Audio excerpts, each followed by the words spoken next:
So some of you may remember last semester, the hub renovating demon, Jonesy John. But what many people don't know is before he was renovating the hub, he was actually a judge. Any relation to persons, to real people in this case, purely a coincidence, other than the fact that this is based on a real historical case, which is of course the trial of Lizzie Borden. Loosely based. Very loosely based. Loosely. We hope you enjoy. Yes.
Order! I hereby call to order this trial of one Lizzie Andrew Borden, who stands accused of killing in cold blood her parents, Abby and Andrew Borden, on Thursday, August 4th, 1892. Is the accused present today? Yes, Your Honor. The accused will rise. Now, to you, our audience, you will be our jury for tonight, and I, Judge Jonesy John, implore you to judge Miss Borden based purely on the evidence and testimony you see in here tonight, with no preconceived bias or historical accuracy. If you feel you are incapable of doing so, please speak now or forever hold your peace. Your Honor, I am 2010's alternative pop star.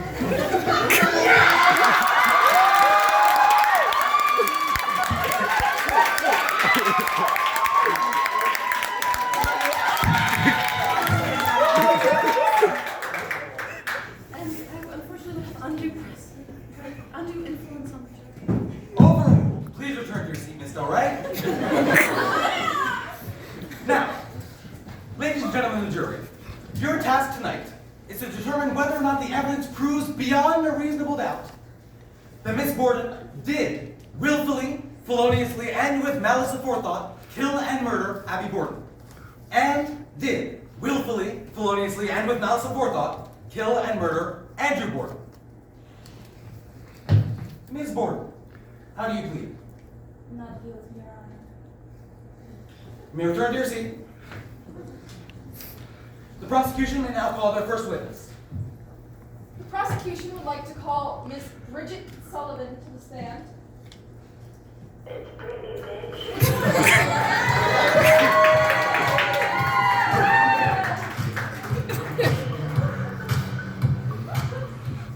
Miss Sullivan, do you swear to tell the truth, the whole truth, and nothing but the truth, so help you Brittany? I do.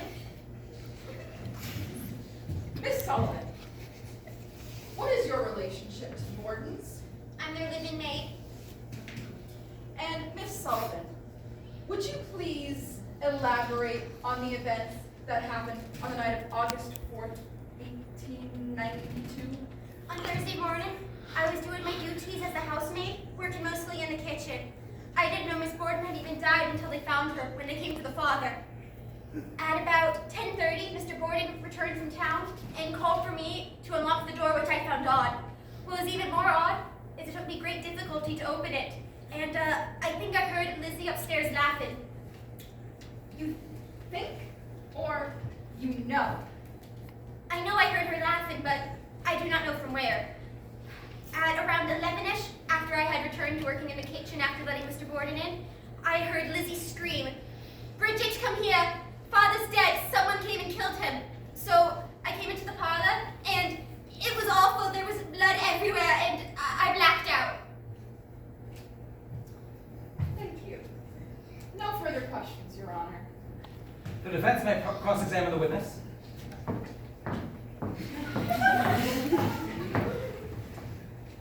Do you have any reason to believe that Lizzie Borden was the one who murdered her parents? Well, Mrs. Borden didn't exactly get on with her stepmother. Her stepmother? Yes, Mrs. Borden.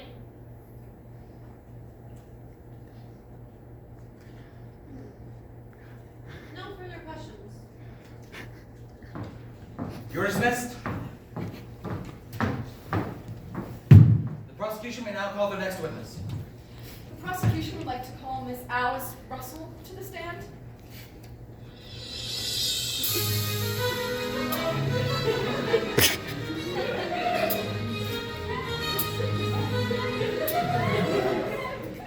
Miss Russell, do you swear to tell the truth, the whole truth, and nothing but the truth, so help you, Brittany? I do. Now, Miss Russell, what was your relationship to the Borden family? Oh, I was their neighbor. I took care of the girls after the incident. Very good. Now, please, tell us about the events of the morning of August 4th, 1892.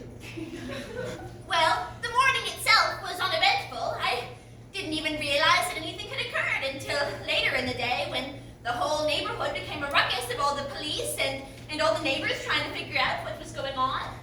Oh, I thought of those poor girls and how the commotion must be rattling their nerves, and so I ran over as soon as I could, and, well, I offered my condolences, and I offered to let them stay with me because, well, can you think of those poor girls all alone with an axe murderer on the loose?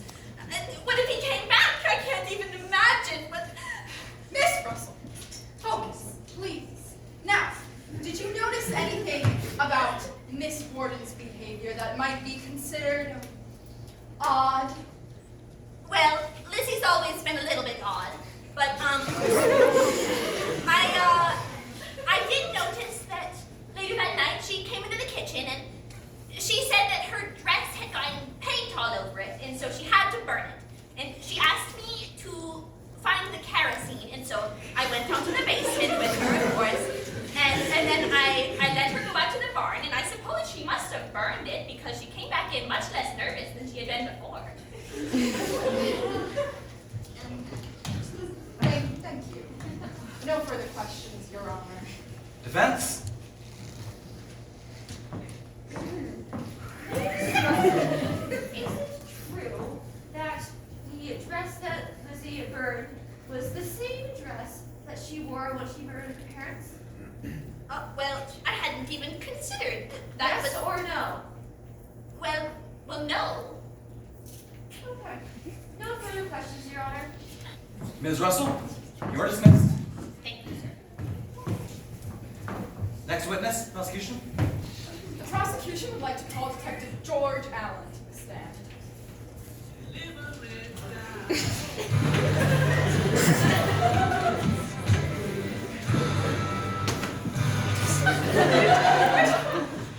Detective Allen, do you swear to tell the truth, the whole truth, and nothing but the truth, so help you, Brittany? I do.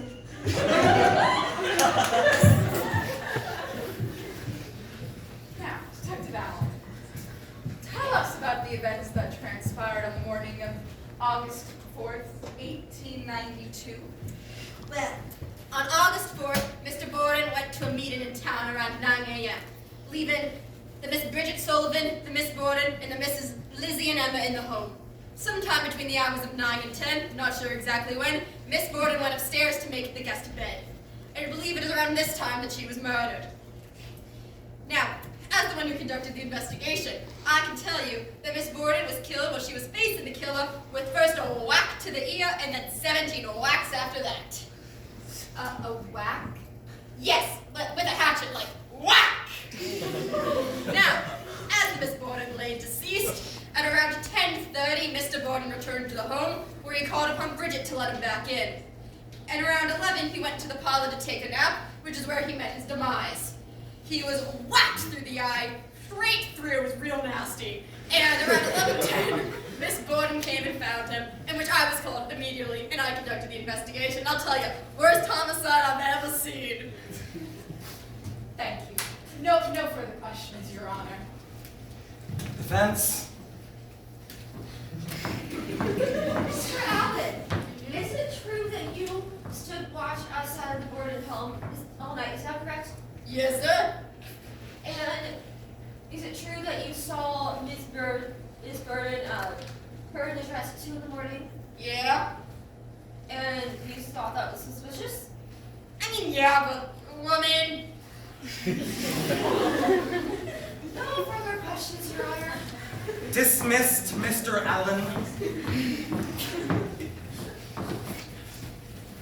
Would the prosecution like to call any more witnesses to the stand? Not at this time, Your Honor.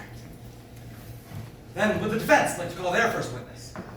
The defense would like to call Miss Emma Borden to the stand.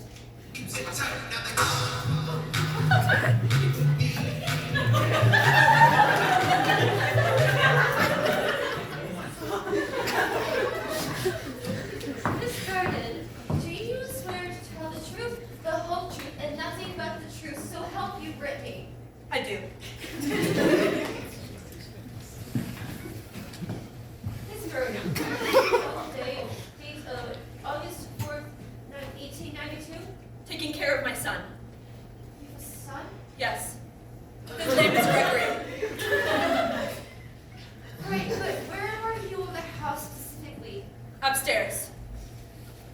Near Mrs. Borden? No. In the attic with Gregory. I live there. Why did you go to the attic? Mama put me there. Did you see Miss Borden? No. Did you see Lizzie at all during the time of the murders? Yes. She came to visit me at 10:03.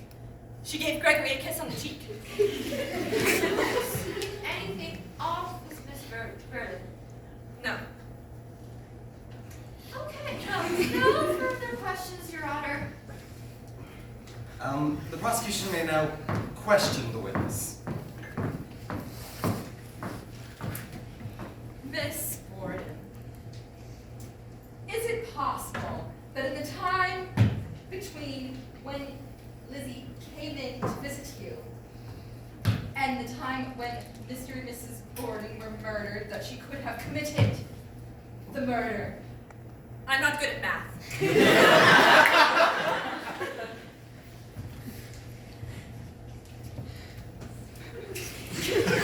No further questions. Miss Borden, you may leave now.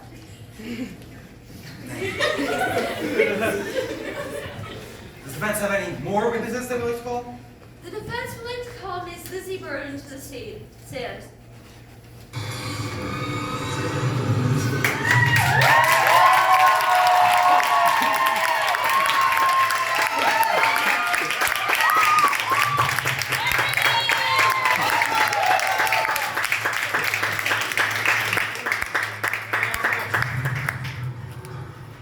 Miss Borden, do you swear to tell the truth, the whole truth, and nothing but the truth, so help you Brittany? I do.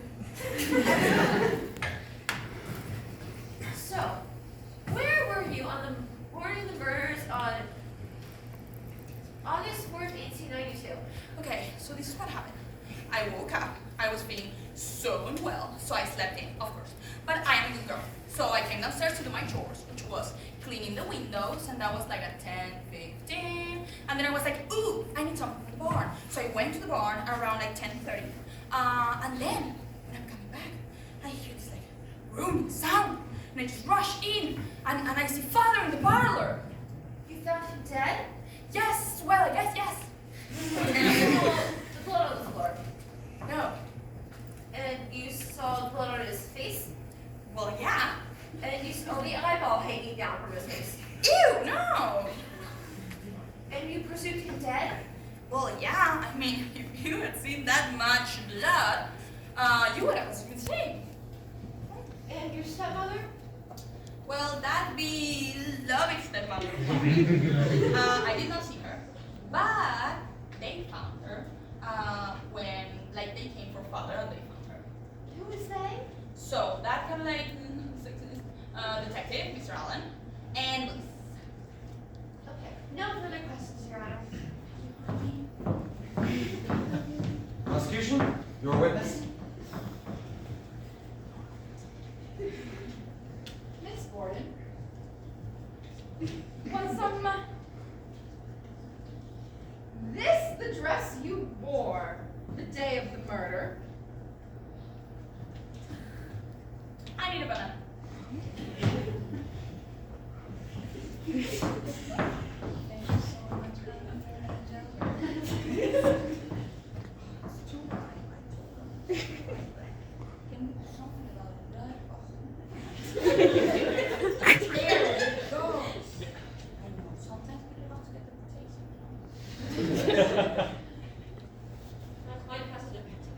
Potassium deficiency.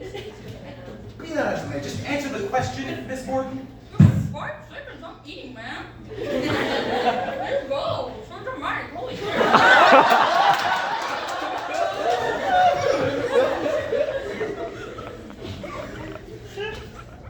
Yes.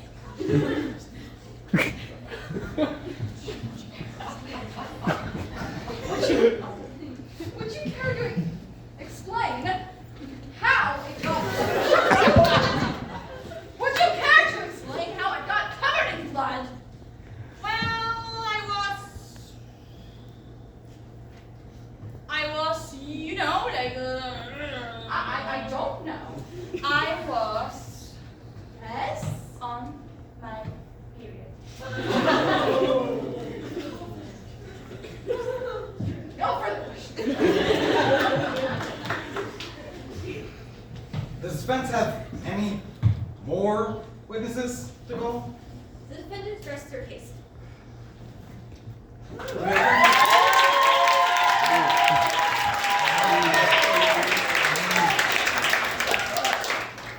All right, closing arguments, go.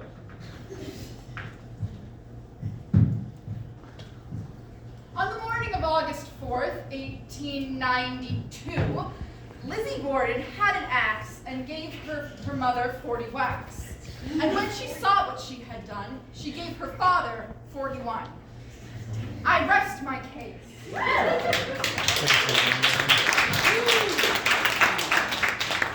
And the defense?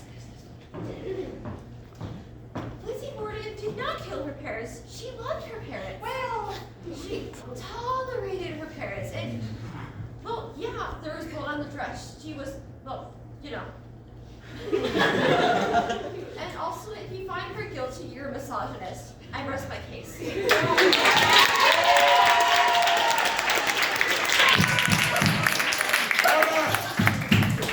All right.